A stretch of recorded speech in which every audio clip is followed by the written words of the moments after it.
Feliz aluno, tudo bem com você? Na nossa aula de hoje, de geografia, nós iremos fazer a correção que foi proposta na aula anterior.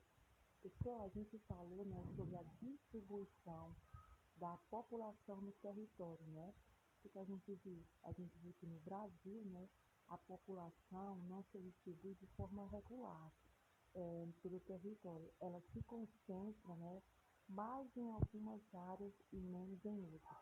Então, a gente pode perceber uma irregularidade ao comparar a densidade demográfica das regiões, brasileiras. Aí eu trouxe uma tabela para vocês observarem, Trouxe o Brasil e as regiões, nessa tabela está mostrando população, área por quilômetro quadrado e a densidade demográfica. Bem, eu pedi para vocês analisar, para em seguida, a gente poder responder as questões. Aí diz o seguinte na primeira questão: qual é a região brasileira, que tem a maior densidade demográfica? E a menor? A nossa resposta é a região, de maior densidade demográfica, vai ser o quê? Vai ser o Sudeste. E a de menor, é a que? A Norte. Bem, aí tem uma pergunta aqui, para vocês pesquisarem. Qual é, a densidade demográfica, da região onde você vive? Aí, de acordo com a tabela, que eu pedi para vocês analisarem, qual é a densidade? É 36 mil habitantes por quilômetro quadrado, tudo bem? Agora vamos ver a nossa terceira questão, A terceira questão, o que a gente pode observar? Nós podemos observar a irregularidade, que existe, na distribuição da população pelo território, comparado à densidade demográfica das unidades federativas, Então, aí eu trouxe esse mapa para vocês observarem, Como eu já mencionei para vocês, sobre essa irregularidade que há na distribuição da população, por território, a partir dessa observação, o que eu peço, que vocês respondam essas questões. É o seguinte, a questão 3 diz o seguinte: quais são as unidades federativas, mais povoadas? E quais são as menos povoadas? E quais são as menos povoadas, Repetiu 2 vezes a pergunta. Nossa resposta é Distrito Federal, São Paulo, Rio de Janeiro, Sergipe e Alagoas. Elas apresentam, as maiores densidades demográficas, portanto, são as unidades federativas mais povoadas. Acre, Amazonas, Roraima e Mato Grosso, são as menos povoadas, pois apresentam as menores densidades demográficas, tudo bem? Na quarta questão, diz o seguinte: em que faixa de densidade demográfica está a unidade federativa onde você vive? Diz o quê? Pela resposta, que vocês observarem nesse quadradinho de densidade demográfica. Está entre 25,1 a 100, o que? Habitantes por quilômetros quadrados, pessoal?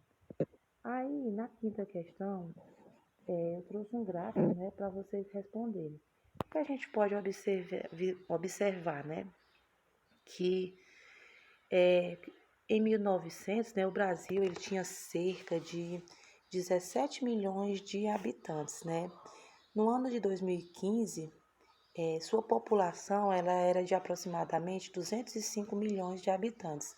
Então, os fatores que influenciam o crescimento da população de um país são o crescimento natural ou vegetativo e o saldo das migrações internacionais, Então, com o crescimento natural ou vegetativo, ele vai corresponder, à diferença, que existe, entre a taxa de natalidade, e a taxa de mortalidade, Ou seja, a taxa de natalidade, ela vai indicar, o número de nascidos vivos para cada grupo de 1.000 habitantes de um país.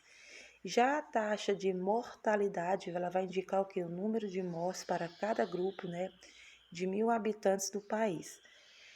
Então, para indicar essas taxas, vai utilizar o quê? Nós iremos utilizar o símbolo da porcentagem, E com o saldo das migrações internacionais, vai corresponder à diferença, entre a quantidade de imigrantes e a de emigrantes do país.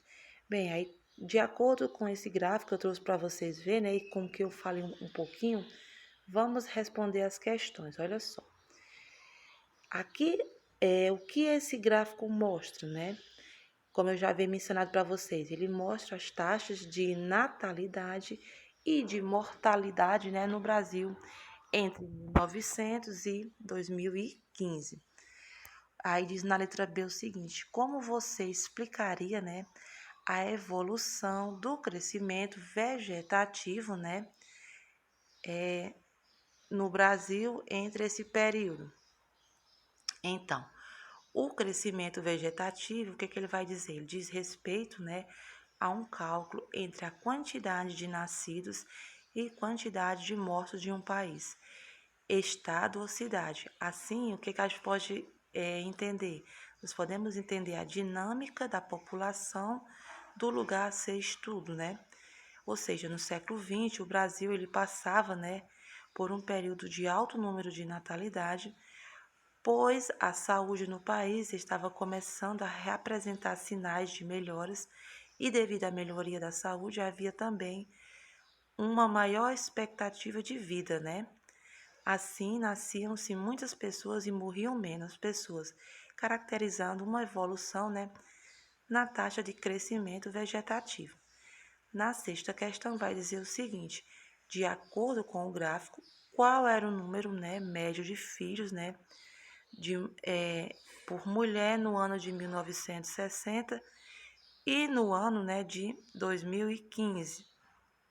Qual era? De acordo com o gráfico, né, era o que? Respectivamente, 6 e 2. E na sétima questão diz o seguinte: você, né, considera importante a inserção da mulher no mercado de trabalho? Bem, pessoal, a gente deve ressaltar um pouquinho, né, que as mulheres, né, ela têm o direito, né, de exercer a sua profissão, né? Então, eu espero que vocês, quando forem fazer, responder essa sétima questão, vocês respondam também com esse ponto, né, sobre a importância das mulheres, né, de exercer, né, a função, tá bom? Bem, eu espero, né, que vocês tenham compreendido, né, pessoal? E qualquer coisa, eu peço que vocês, né, voltem à aula novamente para poder entender melhor, tá bom? Muito obrigado, viu? A vocês e até a próxima, tá bom, pessoal?